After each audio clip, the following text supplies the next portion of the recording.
What's up YouTube, Capital G here, talking about Gran Maju in this video, a deck that might actually be moving to legitimate rogue level tier status in the TCG by the end of the month with the upcoming release of the core booster set Rising Rampage. What you guys are looking at are a couple of builds in the OCG that have actually been seeing some legitimate success over the past week or so. When I think of Gran Maju, I personally think of a deck in the TCG that is incredibly gimmicky, very linear. Obviously, we know what it wants to do. It wants to banish a billion cards to try to set up for Gran Maju, making its attack over usually like 9,000 or so, and obviously just try to one-shot the opponent. And while that sounds really cool on paper, it's incredibly linear. You have one monster, which is basically your win condition, and one of the big problems is if Gran Maju gets interrupted in any way, whether it be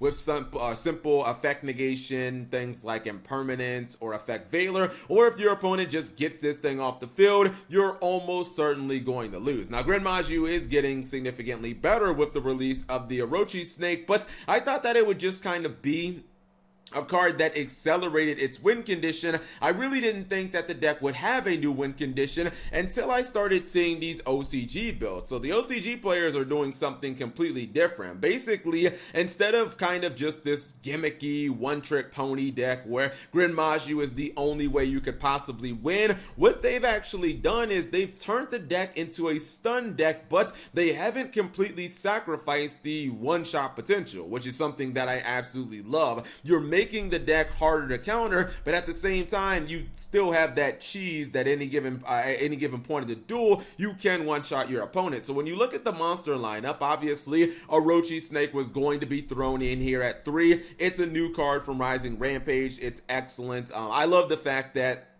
if you are going second, you can special summon it from your hand during your opponent's end phase, which is just super good because then you get a big monster on board. You also get a bunch of cards banished from or for the Gran Maju to be even more powerful, and at the same time, you technically get removal from this card. If you banish 3 cards from your extra deck, then this card can actually like destroy one of your opponent's monsters, so that's pretty good as well. So you expected, like, yeah, you expected the Orochi Snake, you expected the Gran Maju, but then when you look at some of the other cards, and this is the stun element I love, you've got 3 copies of Inspector Border, which is ran in both of these different variants. You're also seeing things like Fossil Dyna, not that many Fossil Dyna, just 1 copy of it. I like that because basically if you're going first and you open with it, then it's like obviously a super strong normal summon that can shut down decks like Salamangreats, or you know, if you're playing against like Thunder Dragon, Orcus, they basically just have to normal summon an attack and they can't really do anything. This build plays Fairy Tale Luna, which I've always been a fan of this card. I think that it is so good, especially if you're running Kaijus. There's no Kaijus in this, but Luna always seems like a really good card. It's one of a few monsters in Yu-Gi-Oh! That you can actually run 2 copies of because you just normal summon it, you add the other Luna from your deck to your hand, and then it potentially has a built-in bounce where it's kind of like a Magic Spectre Kieran. It can bounce itself in your opponent's monster, but I look at these guys and these are all good normal summons, which is something that if you're going first, Gran Maju has never had. In fact, playing Gran Maju without the stun element, Gran Maju can never even really go first because it doesn't do anything. But now, imagine if you're playing against Ultrageist or Salamangreats or Thunder Dragons and you just normal summon Inspector Border, then you back it up with like a Crackdown and Impermanence and, you know, something like an evac. Like, what exactly are they going to do? We already know that this card can basically beat their entire decks by itself, let alone the fact that you do have some protection. Now, Pot of Extravagance is going to inherently make Gran Maju better. Obviously, Pot of Desires was the card that kind of birthed the deck. It's what made people want to play it because it accelerated your condition. It accelerated the, I guess, you getting a bunch of cards banished. You can get 10 of them banished at once, but Pot of Extravagance also takes something that you really don't use, your extra deck. Extravagance lets you get those key draws and simultaneously crank up your Gran Maju to I mean, it doesn't do it to the extent that something like Pot of Desires does, but as I've said over and over again, Pot of Extravagance does way less damage to your deck than a card like Desires, where you may banish like a key one of, especially in the TCG, where some of these cards like Solemn Judgment are limited to 1. Same thing with like Solemn Warning, that's also at 1 in the TCG. So you don't have to actually worry about banishing those cards with something like Pot of Extravagance, and you're never going to use your extra deck anyways. Now, this deck won't translate perfectly to the TCG, and it has nothing to do with things like Maxi or the hand traps or anything like that. It has to do more with a lot of the trap cards. So many powerful trap cards, especially like the Solemns,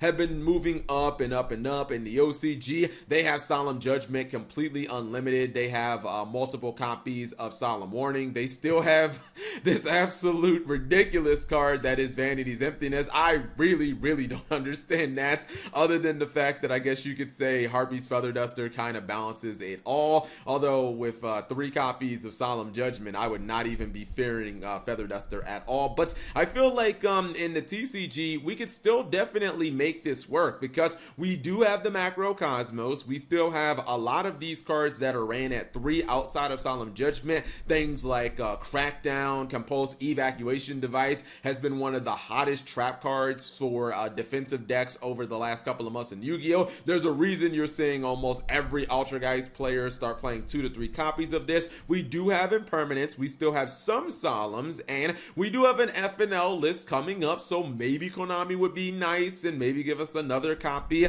of Solemn Judgment or Solemn Warning. That would be pretty awesome. But I'm really starting to see potential from Gran Maju, and I think it'll be interesting to see if this deck can actually translate and see success in the TCG. I always thought that it would be nothing more than kind of a gimmicky deck that could only really win with this, but the OCG players have basically reinvented the deck, and I think that they have significantly improved it to the point where it's very respectable. You know, now the deck can go first. It has another gear where it can play this stunny style. It can also, you know, potentially with the side deck break some boards, and even if we don't have, you know, some of these cards, some of the powerful traps or things like Maxi, I feel like there will be a way to make this work in the TCG, and I'm interested to see what other people think. If you guys think that this could be a viable rogue tier deck, whatever you guys think, leave it in the comment section below. I really think if Konami, if they just give us a couple cards back on our next FNL list, maybe they give us another Solemn Judgment and a Solemn Warning, I think that we definitely could have something on our hands. I'd love to see Macro Cosmos go to multiples in the TCG, but that just kind of feels very similar to like Book of Moon. Just kind of feels like one of those cards they kind of forgot about. So I think it's much more likely that we get like Solemns back than, you know, maybe like Book or something like that. But again, whatever you guys think of the new stun versions of Gran Maju, leave it in the comment section below. I'm gonna test it out because I'm just kind of interested and seeing what it can do. Thank you guys for watching. As always, subscribe if you have not already, and turn on that notification bell for daily videos.